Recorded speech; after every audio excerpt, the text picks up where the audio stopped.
Sometimes like all you want to do is run. Hear me out, hear me out. If all the things you never show, there are the things I want you to know.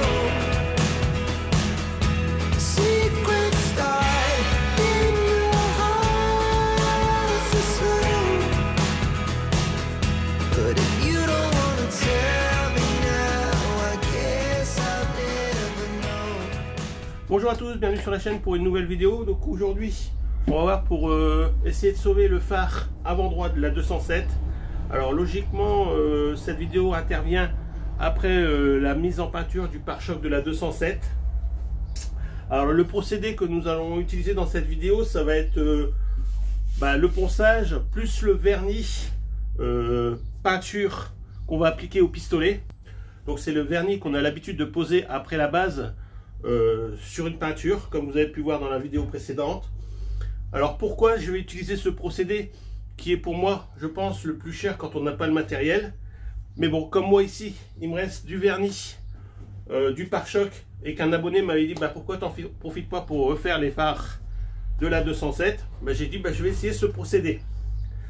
Donc en quoi consiste ce procédé? C'est tout simplement, on part sur la même base que le polissage, c'est-à-dire qu'on va poncer en diminuant les grains, c'est-à-dire on va commencer au 800, 1000, 1500, 2000 et on va finir jusqu'au 3000 pour avoir quelque chose de super lisse, de façon à récupérer la transparence du phare quand on l'aura verni.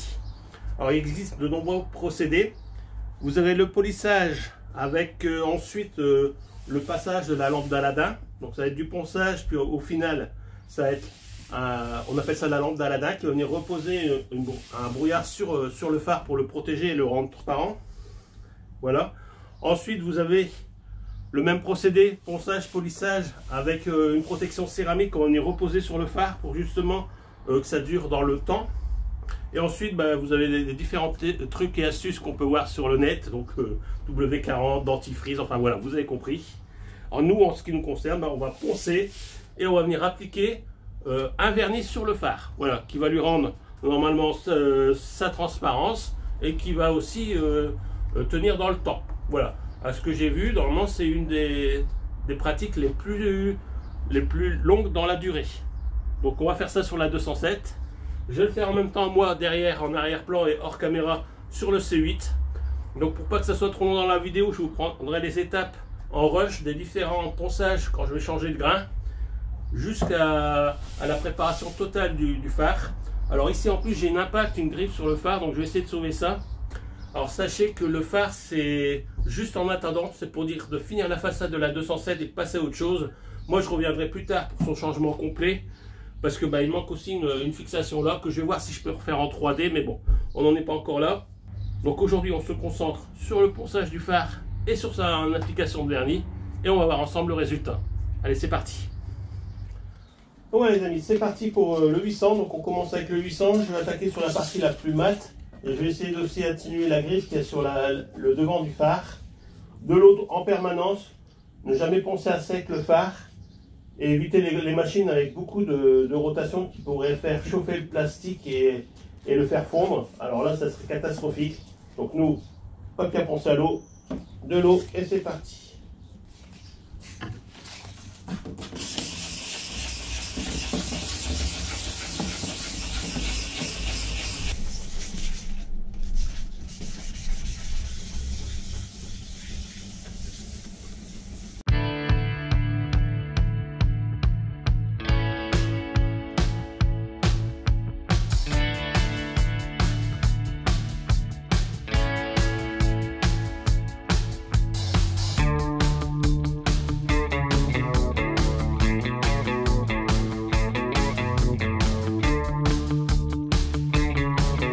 A few moments later.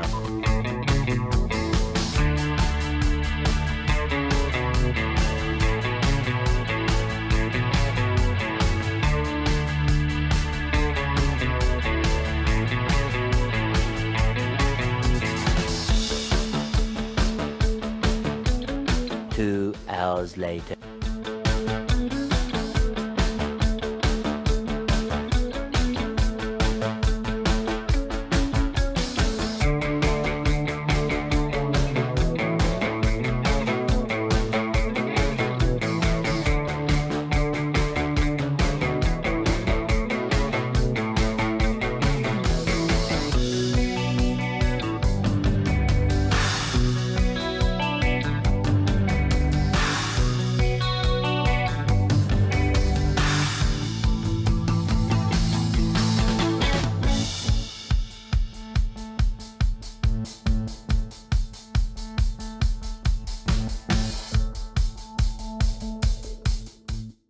One eternity later. Donc voilà, ça y est, la partie ponçage est terminée. Alors je suis assez satisfait de moi. Bon, bien sûr, la déformation dans le phare, donc la griffe qui est dans le phare, on peut pas rajouter de la matière, donc forcément elle est toujours là. Bon, par contre, les petites griffes qui partaient sur le devant du phare, bah, j'ai pu les atténuer quand même pas mal, donc je suis quand même satisfait. Donc prochaine étape, je vais camoufler toute la partie arrière du phare pour garder vraiment que cette partie-ci à mettre en vernis. Je pense qu'on va se retrouver tout simplement au moment de la pose du vernis. Et comme ça après on verra le rendu que ça a sur le phare. Voilà, allez, sans plus attendre, c'est parti. Donc voilà, j'ai camouflé le phare. Alors pour finir, je vais le peindre ici parce qu'en extérieur il s'est mis à pleuvoir, donc ça va être compliqué. Comme il n'y a pas beaucoup de surface, je pense que ça devrait aller au niveau du brouillard. Donc un coup de vernis en première couche, donc on fait ça dans l'atelier et je referai une petite couche de finition juste derrière après un certain temps de repos. Donc comme d'habitude, vous retrouverez dans la description les différents produits que j'aurai utilisés dans cette vidéo, comme ça si ça vous intéresse, que vous voulez savoir plus ou moins les prix, tout ça, je vous inviterai à aller voir dans la description, tous les liens seront disponibles.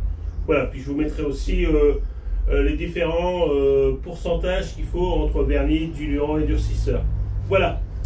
Donc sans plus attendre, allez, on va mettre la première couche de vernis en espérant que ça va bien se passer. C'est parti. Bien sûr, le phare a été dégraissé en anti-silicone juste avant.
Voilà les amis, ça y est, c'est mis en vernis.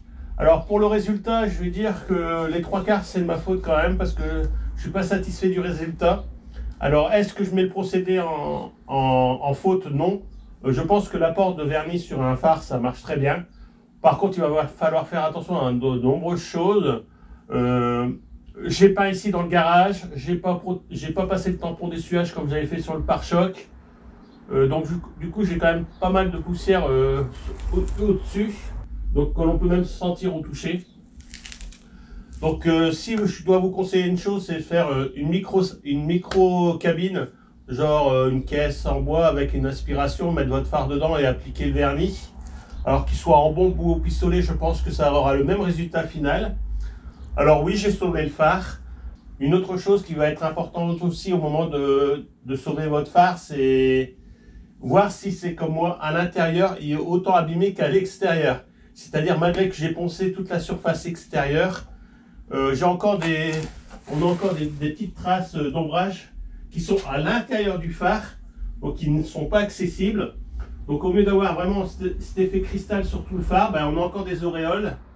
Voilà, comment je m'en suis aperçu, c'est tout simplement que je vois aussi que la partie chromée intérieure, qui est la réflexion du phare, elle est aussi oxydée. Donc je pense que le phare, ça faisait un moment qu'il était ouvert à l'humidité et s'est oxydé aussi bien à l'extérieur qu'à l'intérieur. Voilà, donc c'est des choses à prendre en compte au moment du vernissage. Alors pour moi, ça reste le procédé qui reste le plus cher quand même. Alors si vous êtes comme moi, que vous avez un restant de vernis, que vous avez le pistolet, que vous avez tout le matériel, bah, pensez tout simplement à faire une bonne cabine pour aspirer les poussières et le résultat sera bien. En ce qui concerne mon phare, bah, je l'ai sauvé, c'était le principal pour le moment. Dans tous les cas, je ferai son remplacement si par rapport au côté gauche, bah, le côté gauche c'est nickel et là on a la partie intérieure qui est toute oxydée. Voilà, on voit bien que le phare a déjà pris cher. Alors, au niveau de la griffe ici, bah le résultat est pas mal. On la voit toujours, la déformation, mais voilà, on n'a plus cette griffe qui traversait. Par contre, à cause de cette petite griffe, j'ai voulu faire une capture supplémentaire vidéo au moment où je mets l'application du vernis. Mais bon, c'était ma troisième couche et du coup, j'ai ici, on voit peut-être pas bien, mais j'ai deux petites gouttes qui se sont fait, qui ont commencé à apparaître. Alors, est-ce que c'est dû à la déformation du phare que ça a pris plus facilement, ou alors est-ce que c'est dû à la troisième couche que j'ai voulu surdoser le vernis?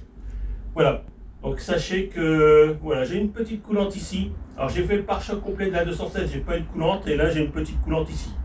Bon, rien de bien grave, comme c'est le vernis, je vais pouvoir le reponcer quand je vais attendre 2-3 jours quand même avant. Donc je vais le reponcer la petite goutte et le repolir derrière. Voilà. Sinon en ce qui concerne le résultat total, bah voilà, c'est ce que je vous ai dit. Si vous avez le matériel, bah, il n'y a pas de souci, ça fonctionne. Par contre, c'est quand même un des procédés qui coûte le plus cher. Voilà, donc j'espère que cette vidéo vous a plu. On se retrouve sur la chaîne pour une prochaine vidéo. Allez, à très bientôt.